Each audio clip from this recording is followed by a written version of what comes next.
Hey everybody, welcome to Bestie Book Reviews. I'm here with my bestie Mandy. And I'm here with my bestie, Jessica. For now. So this is another one of our Convincing My Bestie videos, and I'm waiting. I'm wondering, what are we doing?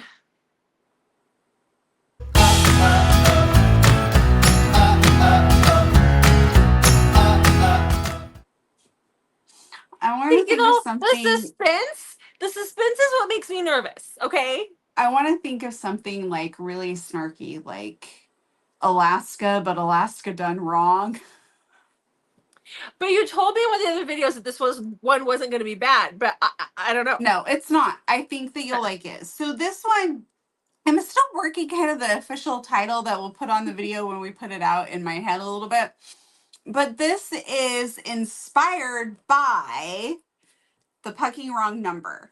So Okay. this is like texting, like correspondence where maybe it was a wrong number Okay. or a pen pal situation, that sort of thing. Okay. But kind of think, I know you've already read this one, so this is not one, but kind of think of the Pucking Wrong Number. Okay. Okay? Okay. I can do this. But I don't think in any of these ones they kidnap her and hold her hostage. Damn it. I know. Okay. Rude. Okay. So the first one is Let's Get Textual by Tegan Hunter. Okay. And she actually has an entire series called Texting. And this is the first one in that series. So if you're somebody watching and this is right up your alley, go check out the whole series because I believe there's 4 in there. I've read all of them. I decided to just do number 1 because that makes sense. So we have Delia, and Delia gets a text right after her, like right during her and her boyfriend are breaking up. And so she thinks the text has come from her brother who's checking in on her because he has a really bad habit of like getting a new phone all the time. So when the message comes in, she just assumes it's her brother who's checking in on her. And she continues to check the text back and forth with this person, but and then it turns out it's not her brother. It's actually this guy named Zach. And from there, things progress. Okay. I just looked it up too while you were talking, and there's free audio for that book until the 19th of August for anybody who wants to read it, which is probably going to cut it really close, but. Yeah, I think this is going to come out after the 19th. No! Okay. Well, this is the 9th, and then on the 16th, yeah, it'll come out. This is going to come out on the 21st. Deal. Okay, well, good news for me. But yeah, all 4 of these have audio because I believe I listened to all of them. Okay. All right. Next, I have a lot of journals going on here. So yeah, it's always a problem. Okay, this one is a little bit different, and this is by an author you love. Okay. And it's called Keep in Touch by Liz Hamilton. Oh, okay. Do you remember her telling us about this? Yes. Mm-hmm. So we have Carmela or Mel, and she is writing letters to Paul, and she's going to be relocating to the UK for work. And Paul is helping her get like a place and all of that. I believe this is taken place back like a little bit of time ago where letter correspondence would be how you would be doing communication more with somebody in Europe than just like email like today. Yeah. But I don't want to give anything away, but when she gets there, let's just say that some of the things that she was communicating in the letter don't seem to have always made the things are not what they seem. Okay. Got it. That works. And then there's a neighbor named Milo. Okay. So we'll just kind of. So this is the one that obviously is the one that you read that I haven't, but this one, is this more of a novella size? Or is it full length? I don't remember. Okay, I don't remember either. I just know I saw her talking about it a couple of days ago on TikTok. Oh, really? Yeah. Yeah. Okay. Then We have Text Appeal by Kylie Scott.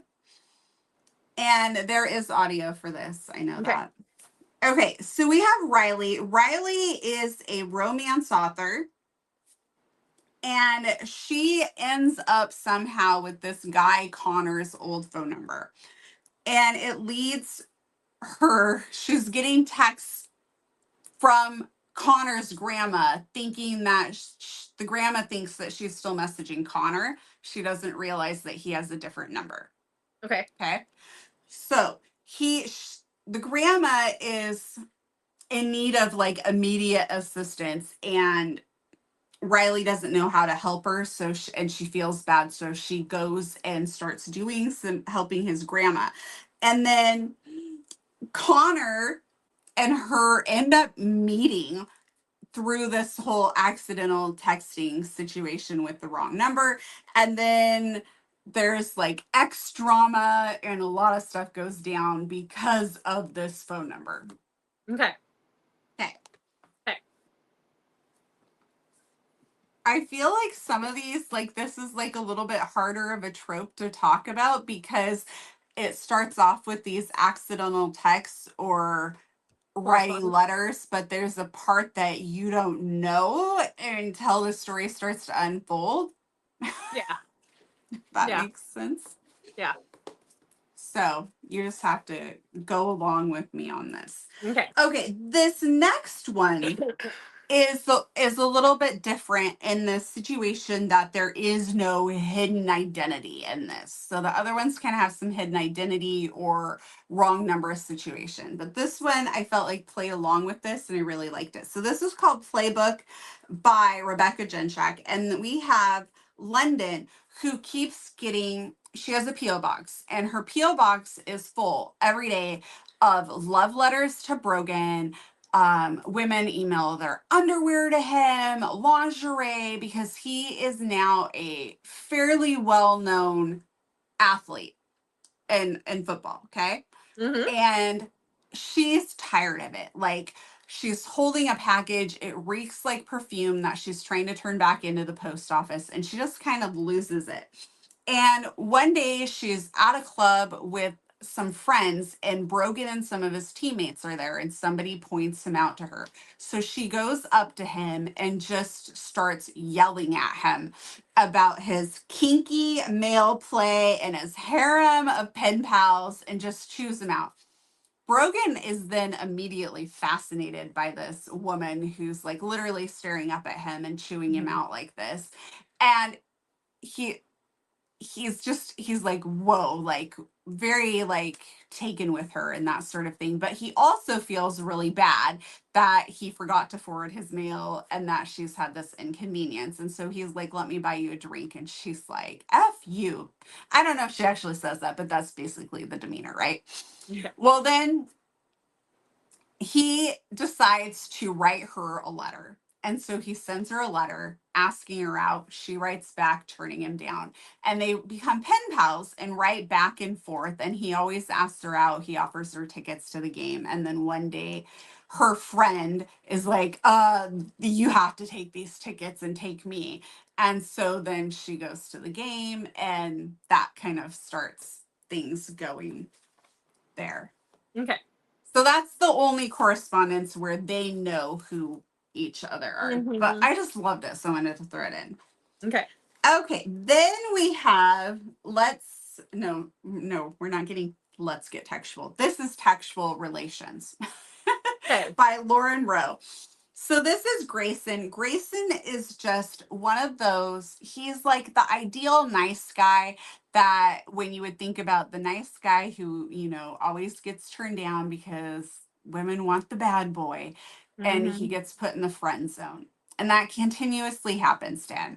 And so he texts a woman he met at the bar and Selena texts back and she's like, I'm really sorry, but this is not so and so that you met, that you've got the wrong number. And he's like, what? And she's like, yeah, I'm sorry. It looks like she gave you the wrong number. And he's like, I don't understand why this keeps happening to me. Da da da da. And Selena like writes, texts him back. And so they kind of text back and forth while he's kind of like, what am I doing wrong? Well, she is significantly older than him. And so she's trying to give him some pointers because she feels like just from their communication that he seems pretty harmless and nice and everything. Well, then he decides to ask her to meet him at the bar. And she's like, I don't know. I'm older than you. Like, this is probably not a good idea. Mhm. And so he goes to the bar and she shows up. And from there, we have that. I may have used this once before in reverse age gap. I can't remember if we did I that don't as a remember. convincing or not. I don't remember hearing a bunch about this one, so probably not. Okay. Yeah.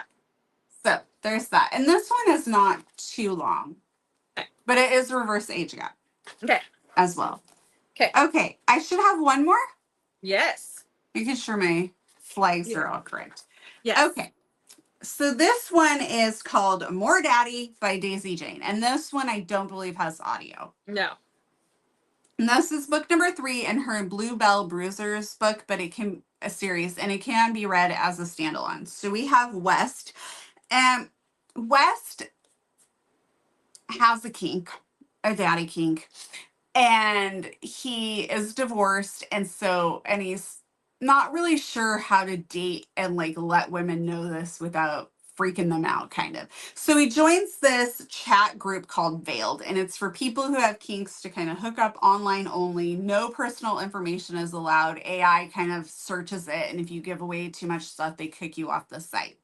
So he's joined this site and he's communicating in this chat room with this woman whose username is Daddy's Girl.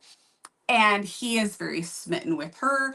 And every night he races home from work and to jump on the chat. Like he's like kind of borderline obsessed with it. And she will get on too. And they just have really clicked. And so he wants them to move off of Veiled and actually meet. And through some different little clues that they've given each other, they've discovered that they both work for the same school district. Okay. I'm going to leave it at that. Okay. Okay. It's going to get a little more complicated and messy, though, of course. Of course it would. Okay. Yeah. Okay. So those are the 6. I don't know how to title this. I'm going to really have to think about it. Correspondence, wrong. Maybe it's just a wrong number and pen pals. Yeah. I don't know how you title it, but we'll figure it out between now and then. But I think this is a fun trope, though. Mm-hmm. I really enjoy the accidental text. Mm-hmm. That's fun. I think so. I remember when you first started talking about this, it was right after you read Let's Get Textual by Tegan Hunter. So I think I'm going to go with that because I know that book kind of started the obsession for you. It did. It's actually, I think I pulled my flag out already, but it was like in my notes. I remember it like from when we first started. Like it was been a while. From like many journals ago. Yes. And I actually wrote in there, accidental text is like my new favorite trope. Yes. And I remember you talking about it several times. And it's just one that I've read Tegan Hunter's hockey series, but I haven't read this one. It's just one that I need to get to. So, and I remember when we both read it because we both read our first Tegan Hunter book around the same time. This was your first, and mine was one of our hockeys. And in the same week, we did our 1-minute book recs. You and I both talked about it, and we were surprised we both had Tegan Hunter. So, I think I'm going to go with this for nostalgia purposes. Why not? Okay. Okay. All right. So, well, I'm excited to hear what you think about it. Yeah, I'm sure I'll like it. I like Tegan, so should be good. So. All right. All right, we'll be back. All right, Jessica, we are back. How did you like Let's Get Textual by Tegan Hunter? I really enjoyed it. You should have seen me. So I listened to it in the car on our way to Seattle. I looked like an idiot driving down because I was like smiling the whole time because it was so cute. And I was like, these people are probably passing me going, what is wrong with that woman? Because I was like giggling and smiling and it was really, really, really cute. Like I liked it a lot. I probably give it fun. Yeah, it was like a 4-star read. It was really good. It was enjoyable. It was a great palate cleanser. But I did like the texting back and forth because of the way they did it. It was really cute. Yeah. So the whole series is really good. So if you enjoy that one, check out the rest of them. Yeah, and I think the audio was great. The way because with the text messaging, the way that they did the audio, I think it just kind of added to it versus reading that. I read all, I think there's 4. I listened to all 4 and enjoyed them. They're not very long either. No. They weren't, especially at the rate that we listened to it, like at the speed we listened to them at. Yeah. So yeah, that was great. It was a good one. I would love to get a hold of some traffic cams. It was sad. I even thought about it before just before I met you, just before I came down into Seattle. I realized what I was doing. I was like, dude, what the hell? Like, it was one of those sort of like big old grin on my face, like a moron. So thank God I was alone in the car. But yeah, it was just so cute. I just kept smiling. Stay off the Washington State traffic cams, okay? Anyway. Yeah. So yeah, it was great. Good. I'm glad you enjoyed it. We still have no idea how we're titling this video, but we hope that you enjoyed all of this correspondence. Book recs. I guess. And if you have any ideas on things that you would like to see us do in the future for convincing each other, go ahead and put those in the comments, unless you want to comment Shifter, Omegaverse, Pacifier Alien. Peen. I'm just kidding. Go ahead and put whatever you want in there. I've always usually end up enjoying reading whatever. Yeah, Jessica you're a good throws my sport way. about it. We say these things, but Yeah. All right. So make sure you check back on Mondays, Thursdays, and Saturdays, and sometimes Wednesdays for new videos from us. Thanks for watching, guys. We'll see you in the next video.